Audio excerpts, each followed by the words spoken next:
Hai, kali ini kita akan bahas tentang indikator asam basa bersama Ibu Mimin. Oke, let's go! Ingat lagi, untuk mengenali suatu larutan apakah ia asam atau basa, kalian tidak boleh mencicipi ataupun memegang secara langsung, karena sangat berbahaya, kecuali dalam bentuk makanan ataupun minuman. Kiri, kanan, kanan, kiri, kiri, kanan. Oh, oke. Stop. Lanjut belajarnya.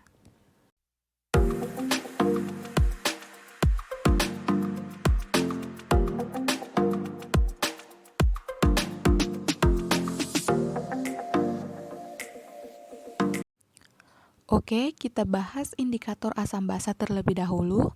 Indikator asam basa adalah zat yang dapat memberikan warna berbeda dalam lingkungan asam dan basa. Nah, ada beberapa indikator untuk mengidentifikasi asam dan basa, yaitu ada kertas lakmus, indikator universal. Pada indikator universal terdapat kertas strip dan indikator larutan, serta indikator alami berupa tumbuhan yang ada di sekitar kita. Kertas lakmus. Kertas lakmus adalah indikator berupa kertas yang di dalamnya terkandung senyawa organik yang dapat berubah warna pada kondisi asam dan basa. Ada dua jenis kertas lakmus, yaitu kertas lakmus merah dan kertas lakmus biru. Nah, penggunaan kertas lakmus ini sangat mudah, yaitu dengan mencelupkan kertas lakmus ke dalam larutan uji, kemudian amati perubahan pada kertas lakmusnya. Dalam hal ini, senyawa yang bersifat asam akan mengubah kertas lakmus menjadi merah, dan pada senyawa yang bersifat basa akan mengubah kertas lakmus menjadi biru, dan senyawa netral tidak mengubah kertas lakmus. Nah, dalam setiap pengujian, kalian harus menggunakan kedua kertas lakmus, baik kertas lakmus merah maupun biru. Nah, mari kita perhatikan ilustrasi gambar identifikasi asam basa berikut ini. Misalnya terdapat 3 jenis larutan, yaitu larutan A, B, dan C dalam masing-masing tabung reaksi. Kemudian kita celupkan kertas lakmus merah dan biru pada masing-masing tabung reaksi, lalu amati perubahan pada kertas lakmusnya. Nah, untuk larutan A, kertas lakmus merah tetap warna merah dan kertas lakmus biru berubah menjadi merah. Hal ini menunjukkan larutan A bersifat asam yang memiliki pH kurang dari 7. Kemudian, untuk larutan B, kertas lakmus merah berubah menjadi biru, sedangkan pada kertas lakmus biru tetap berwarna biru. Hal ini menunjukkan bahwa larutan B bersifat basa sehingga pH-nya pasti lebih dari 7. Selanjutnya untuk larutan C. Kedua kertas lakmus yang kita gunakan tidak berubah warna, di mana kertas lakmus merah tetap berwarna merah dan kertas lakmus biru tetap berwarna biru. Hal ini menunjukkan bahwa larutan C bersifat netral yang memiliki pH sama dengan 7. Sifat dan pH suatu larutan dapat juga ditentukan dengan indikator universal yang berupa beberapa campuran indikator yang menunjukkan pH suatu larutan dari perubahan warnanya. Nah, indikator universal ini ada 2 jenis, yaitu indikator kertas strip dan indikator berupa larutan. Indikator universal ini bentuknya berupa kertas serap dengan strip yang memiliki deretan warna. Indikator ini apabila kita celupkan pada suatu larutan akan mengalami perubahan warna sesuai pH-nya. Nah, ketika kita membeli indikator universal, pada depan box sudah ada warna atau standar warna seperti ini. Ini bisa kita cocokkan dengan indikator universal yang digunakan saat pengujian.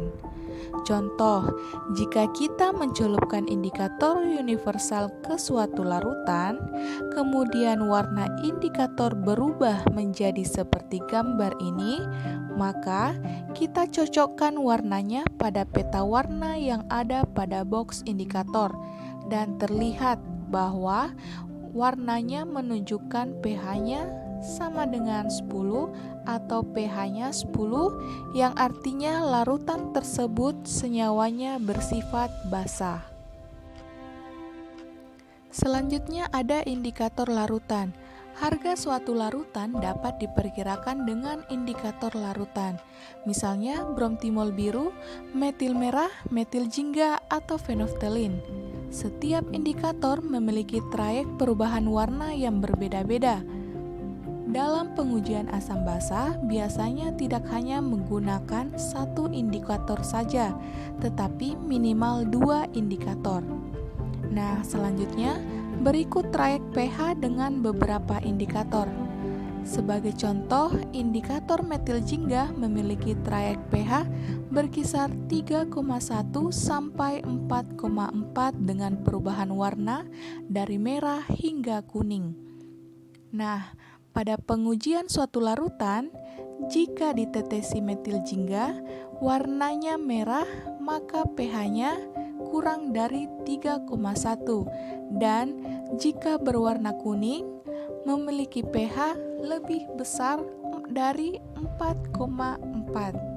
Atau misalnya suatu larutan kita uji dengan fenolftalin, trayek pH-nya 8,0 hingga 9,6 dengan perubahan warna dari tidak berwarna menjadi merah ungu. Jika ditetesi dengan fenolftalin dan tidak berwarna, maka trayek pH-nya lebih kecil dari 8,0 dan jika larutannya berubah menjadi merah ungu, maka trayek pH-nya lebih besar dari 9,6. Nah, diingat kembali, dalam pengujian trayek pH ini, kita tidak bisa menggunakan satu indikator saja, dan minimal kita menggunakan 2 indikator untuk pengujian dalam indikator larutan. Nah, untuk contoh soal, dalam penentuan pH dengan trayek pH akan Ibu Mimin bahas pada contoh soal pada video ini setelah pembahasan ini. Selain menggunakan indikator sintesis seperti kertas lakmus dan indikator universal, kita juga bisa mengidentifikasi asam basa dengan menggunakan indikator alami melalui pemanfaatan tumbuhan seperti bunga, sayur-sayuran, atau buah-buahan yang ada di sekitar kita. Contohnya kol ungu, bunga kembang sepatu, kunyit, kulit manggis, dan wortel. Nah, akan tetapi bahan-bahan alami ini tidak bisa langsung kita gunakan dalam pengujian asam basa, melainkan harus kita buat dalam bentuk larutan terlebih dahulu. Jadi, harus kita ekstrak dengan beberapa cara. Cara yang pertama, bahan alamnya kita gerus, kemudian ditambahkan sedikit air lalu disaring.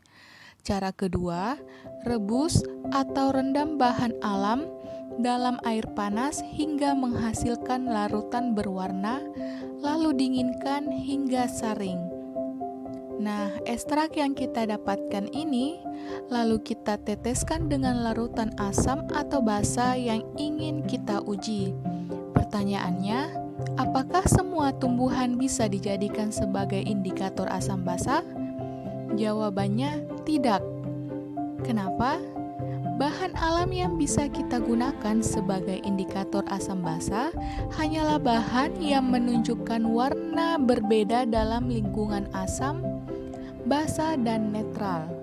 Jadi, jika bahan tersebut tidak bisa menggunakan perubahan warna pada asam basa dan netral, maka tentu tidak bisa dijadikan sebagai indikator asam basa.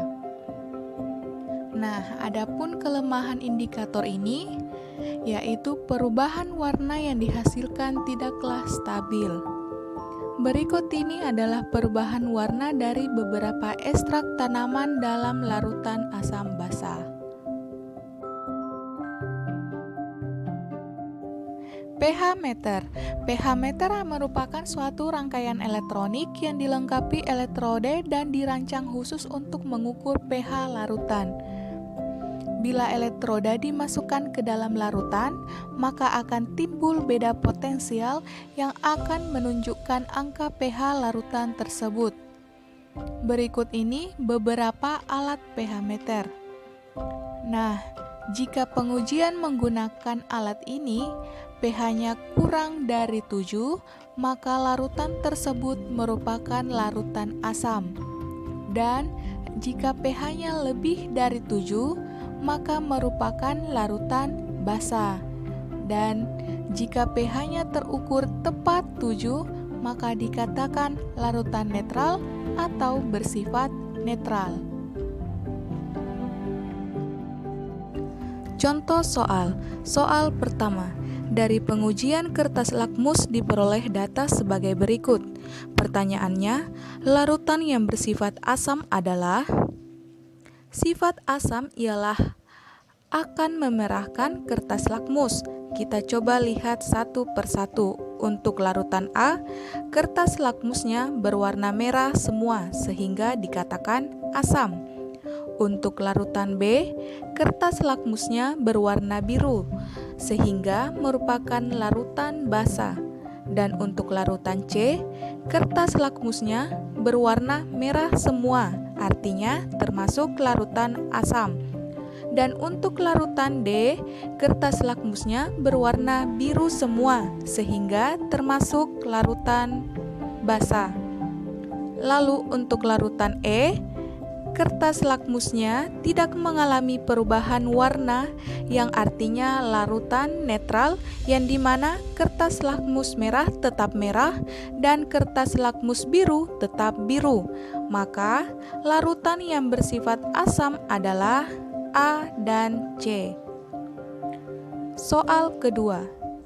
Fenolftalin dapat berubah warna dalam larutan yang mempunyai pH. Nah, suatu indikator larutan hanya dapat mengukur pH suatu larutan yang ada sekitar trayek pH-nya, dan trayek pH untuk fenolftalin berkisar 8 hingga 9,6, yang artinya fenolftalin hanya bisa digunakan untuk mengukur larutan yang memiliki pH berkisar 8 hingga 9,6. Maka jawaban dari soal ini adalah opsi C. Soal ketiga. Diketahui dari uji asam basa sampel X dengan menggunakan 3 jenis indikator berikut. Pertanyaannya, berapakah kisaran pH dari sampel S tersebut? Nah, untuk soal seperti ini, kita buat dulu garis bilangan yang menyertakan seluruh angka pada tabel di atas seperti ini. Nah, ketika kita uji dengan metil merah, sampelnya berwarna kuning, ini menunjukkan pH-nya lebih dari 6,2. Jadi kita tarik garis dari 6,2 ke kanan seperti ini. Berikutnya, dengan fenolftalin sampelnya tidak berwarna. Nah, berarti kisaran pH-nya lebih besar dari 8. Jadi, kita tarik garis dari kiri seperti ini. Terakhir, dengan bromtimol biru. Sampelnya berwarna hijau, yang berarti pH-nya berada di sekitar trayek pH-nya, yaitu sekitar 6 sampai 7,6. Oke, nah kisaran pH dari sampel ini adalah irisan dari ketiga daerah trayek pH-nya, yaitu yang diarsir ini, sehingga kisaran pH untuk sampel X lebih besar dari 6,2 dan kurang dari 7,6. Sehingga jawabannya yang paling tepat adalah opsi C. Soal keempat. Perhatikan data perubahan warna beberapa indikator alami di bawah ini.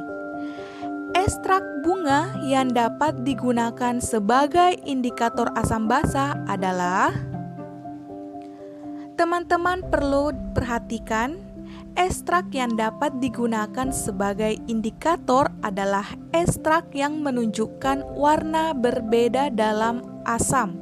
Contohnya HCl, dan dalam basa contohnya NaOH. Untuk ekstrak A, warna NaOH dan HCl-nya berbeda, sehingga bisa kita jadikan sebagai indikator. Dan untuk ekstrak B juga menunjukkan warna dalam NaOH dan HCl berbeda, jadi bisa juga kita gunakan sebagai indikator asam basa. Dan untuk ekstrak C tidak mengalami perubahan warna dalam NaOH maupun dalam HCl, sehingga kita tidak bisa gunakan sebagai indikator asam basa.